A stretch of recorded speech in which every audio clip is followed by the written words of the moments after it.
ఇక్కడ ప్రస్తుతం నా పక్కన ఒక వ్యక్తి ఉన్నారు. ఈ సార్ ఎక్కడి నుంచి వచ్చారు, అసలు ఎలా తెలుసుకున్నారనే విషయం కూడా అడిగి తెలుసుకుందాం. సార్ నమస్తే, మీరు ఎక్కడి నుండి వచ్చారు? మీరు అంటే సార్ గురించి ఎట్లా తెలుసుకున్నారు? నేను హైదరాబాద్లో ఉంటాను మేడం. హైదరాబాద్లో నేను సార్ వీడియోస్ చూస్తుండే ఫస్ట్. చూసిన తర్వాత మా ఫ్రెండ్స్ చెప్పారు నాకు. సార్ దగ్గర మా ఫ్రెండ్ వాళ్ళ మమ్మీ వాళ్ళకి కూడా సేమ్ ప్రాబ్లం అయింది, కాలు చేతి పడి. అంటే పెరాసిస్. ఎవరు వచ్చారు ఇప్పుడు మీతో పాటు పేషెంట్? అమ్మగారు. ఓకే. మా మమ్మీ వచ్చింది. అయితే మా మమ్మీకి 2.5 years నేను చాలా హాస్పిటల్స్ తిప్పాను. యశోద కూడా వెళ్ళాను. అక్కడ కూడా ఖాళీ వాళ్ళు రెగ్యులర్ మందులు ఇస్తున్నారు, కాకుండా చూడగలుగుతాం మేము, దీంట్లో ట్రీట్మెంట్ లేదు, ఇంగ్లీష్ మందులో ట్రీట్మెంట్ లేదన్నారు. నేను చాలా జైరాబాద్లో తిరిగాను, నాటు వైద్యం అని అవన్నిటిలో తిరిగాను. తర్వాత లాస్ట్కి డాక్టర్ సాబ్కి గురించి తెలిసిన తర్వాత నేను వచ్చాను. వచ్చిన తర్వాత మా మమ్మీకి 1 month అవుతుంది డాక్టర్ దగ్గరకు వచ్చినాక. 1 monthలో మమ్మీ కొద్దిగా ఫ్రీ అయ్యి నడుస్తుంది.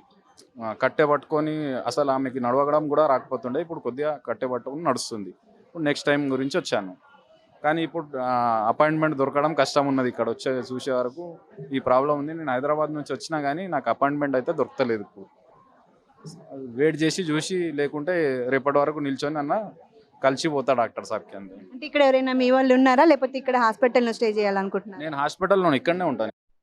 మన కరీంనగర్లో ఉన్నటువంటి మన విక్రమ్ సార్ దగ్గరికి అయితే ఇంకో పేషెంట్ ఉన్నారు. తను కూడా ఎక్కడి నుంచి వచ్చారు అడిగి తెలుసుకుందాం. సార్ మీరు ఎక్కడి నుండి వచ్చారు? భద్రాచలం నుంచి వచ్చి మేడం. భద్రాచలం. ఎస్. ఓకే. అంటే మీకు హైదరాబాదు కంటే ఎక్కువ ఇక్కడ ఎందుకు అనిపించింది సార్ గారి సేవ? హైదరాబాద్లో ఆల్రెడీ ట్రీట్మెంట్ నడుస్తుంది మేడం. లాస్ట్ 4 years నుంచి ట్రీట్మెంట్ నడుస్తుంది. ఎవరికి సార్, మీకా మేడంకా? మా మేడం తీసుకొచ్చారండి.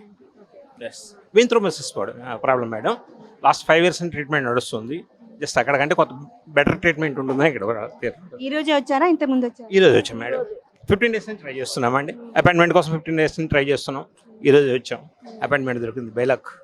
మీరు ఎట్లా అంటే సార్ది ఎట్లా వీడియోస్ చూసారా, లేకపోతే వీడియో చూసి ఫాలో అవుతున్నాను మేడం. Yes madam. అంటే ఇక్కడ వచ్చిన తర్వాత మీరు అయితే చూస్తున్నారు కదా, మీకు ఏమనిపిస్తుంది వీళ్ళందరినీ? చాలా హ్యాపీ ఫీల్ అవుతున్నాం మేడం. హ్యాపీ. ఓకేనండి, thank you sir, thank you so much. అమ్మ మీకు ఎలా ఉంది? మాకు చాలా హ్యాపీగా ఉందండి. అంటే ఓపీ దొరకటం తొందరగా. నిన్న ఆఫ్టర్నూన్ వచ్చామండి. ఆఫ్టర్నూన్ వచ్చి రాయించుకున్నాము ఓపీ. ఈరోజు ఇప్పుడే అయిపోయింది. అంటే మామూలుగా ఒక పేషెంట్ ఎవరైనా మనం ఉన్నామనుకోండి, మనల్ని చూడడానికి వచ్చే వ్యక్తులు ఎవరైనా అబ్బా నీకు ఇట్లా అయిందా, నీకు అట్లా అయిందా, ఎందుకు ఇట్లా చేసినావని అంటే అంటూ ఉంటారు. సో అక్కడే మనం సగం చచ్చిపోతాం. అంటే మనకు ఆల్రెడీ ప్రాబ్లంలో ఉన్నా కూడా వాళ్ళు అనేసరికి మనం కొంచెం డిప్రెషన్ అయితే లోపలికి వెళ్ళిపోతాం. సో ఇక్కడికి వచ్చిన తర్వాత డాక్టర్ గారు ముందు పేషెంట్స్తో మాట్లాడతారు, అక్కడే మన సగం ప్రాబ్లమ్స్ అనేది సాల్వ్ అయిపోతాయి. మీకు అట్లా ఇప్పుడు విన్నారా? సార్ చెప్పారు, ఈరోజు ఏం చెప్పారు? మేడం నేను ఇక్కడ కూర్చున్నాను, నిలబడలేకపోయానని కూర్చున్నాను నేను. కనీసం మరి చూసారా లోపల సార్ ఏం చెప్తున్నారు అనేది? అంటే ఫోన్ ఒకటి చూడొద్దు అని అన్నారు, అదొకటి విన్నానండి. పిల్లలకి ఇవ్వద్దు అని అన్నారు, అదొకటి విన్నాను. అది కామన్ కదా మేడం. నేనైతే హాస్పిటల్ లోపల ఉన్నటువంటి ఐసీయూకి అయితే వచ్చాను. సార్ ఇక్కడ కొంతమంది పేషెంట్స్ని అడ్మిట్ చేసుకున్నారు. సో అసలు ప్రాబ్లం ఏమైంది, ఎందుకు ఇంత సీరియస్గా ఉన్నారు, ఐసీయూలో ఉండాల్సిన అంటే ఎందుకు రావాల్సి వచ్చింది అనేది మేడంని అడిగి తెలుసుకుందాం. మేడం చెప్పండి, ఇప్పుడు ఈ పేషెంట్కి ఏమైంది, ఎన్ని రోజులు మీరు ఇక్కడ అంటే ఎన్ని రోజుల క్రితం జాయిన్ అయ్యారు, అసలు ఏమైంది, సార్ ఏమన్నారు? మేము వచ్చి 4 రోజులు అవుతుంది ఇప్పటికి. మా అమ్మకి పక్షవాతం వచ్చింది పోయిన బుధవారం రోజు. అంటే ఫస్ట్ టైం వచ్చింది బాగానే ఉండే, సెకండ్ టైం మళ్ళీ వచ్చింది. మళ్ళీ వస్తే ఇక్కడ వేరే హాస్పిటల్ అడిగినాం, సార్ ఇట్లా అయింది అని. చెల్లిమడలో ఒక 4 days ఉన్నాం, అక్కడ మంచిగా అనిపించలే, మళ్ళీ వచ్చేసినాం. వేరే సార్ని అడిగితే మేము ఏం ఉంచుకోము, మెడిసిన్ ఇస్తాం, కొంచెం స్లోగా తగ్గుతుంది వెళ్ళండి అన్నారు. ఈమెనేమో చూస్తలేదు, మొత్తమే మాట్లాడతలేదు, ఎంత పిలిచినా వింటలేదు, కళ్ళు కూడా తెరవలేదు అసలు. సరే అని ఇక్కడికి వచ్చినాం, సార్ వాళ్ళని చూసినాం రీల్స్లో, మా వాళ్ళు షేర్ చేస్తే చూసి ఇక్కడికి వచ్చినాం. ఇక్కడికి వచ్చినాక సారు సరే చూస్తా ఉండండి, బెడ్కే ఉండండి అని చెప్పిండు. చెప్పిన తర్వాత ఒక ఎంఆర్ఐ స్కాన్ చేసి కొంచెం ప్రాబ్లం ఉంది కానీ ఏం కాదు అని అమ్మ చెల్లె అని మంచిగా ధైర్యం చెప్పిండు. ఒక 5 రోజులు అని చెప్పిండు సారు, కానీ 2 రోజులల్లో కళ్ళు తెరిచి మాట్లాడింది. ఇప్పుడు అంటే ఇప్పుడు ఓకేనా మరి? అంటే కొంచెం కాలు చెయ్యి మేము కలపడం కదుపుతుంది. మేము తీసుకొచ్చిన దానికంటే ఇప్పుడు చాలా బెటర్. బెటర్.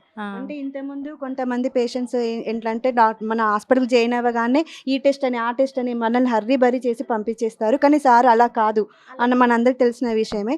సో అమ్మకి ఓన్లీ ఎంఆర్ఐ స్కాన్ మాత్రమే చేసిండ్రు. ఏవైతే మెడిసిన్ అవసరం ఉందో ఆ మెడిసిన్ రాసిండ్రు. సో చూసారు కదండి, ఇదండి విక్రమ్ గారు చేసినటువంటి సేవ. నిజంగా మన విక్రమ్ సారు మన కరీంనగర్లో ఉండడము మనందరి అదృష్టము. సో సారు చాలా బాగుండాలి, సార్తో పాటు మనందరం బాగుండాలి.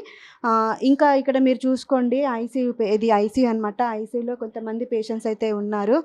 సో అక్కడ ఇప్పుడు చెప్పినటువంటి ఈ అక్క చూసిండ్రు కదా, ఎన్నో హాస్పిటల్స్ తిరిగి వచ్చిండ్రు. లాస్ట్కి సార్ దగ్గర చేరుకున్నాము. 2 రోజులలోనే కవర్ అయిపోయింది అనేది చాలా సంతోషంగా చెప్తుంది. అలాగే ఇప్పుడు ఇంకా ఇక్కడ వ్యక్తి ఉన్నారు, ఈయనను కూడా అడిగి తెలుసుకుందాము. సార్ మీరు ఎన్ని రోజులు అవుతుంది ఇక్కడ జాయిన్ అయ్యి?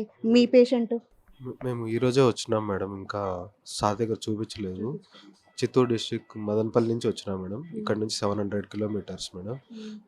లోకల్లో చూపించినాము, బాగా కాలేదు. మళ్ళీ బెంగళూరులో 1 వీక్ అడ్మిట్ చేసినాము, అక్కడ కూడా ఏం బాగా కాలేదు మేడం.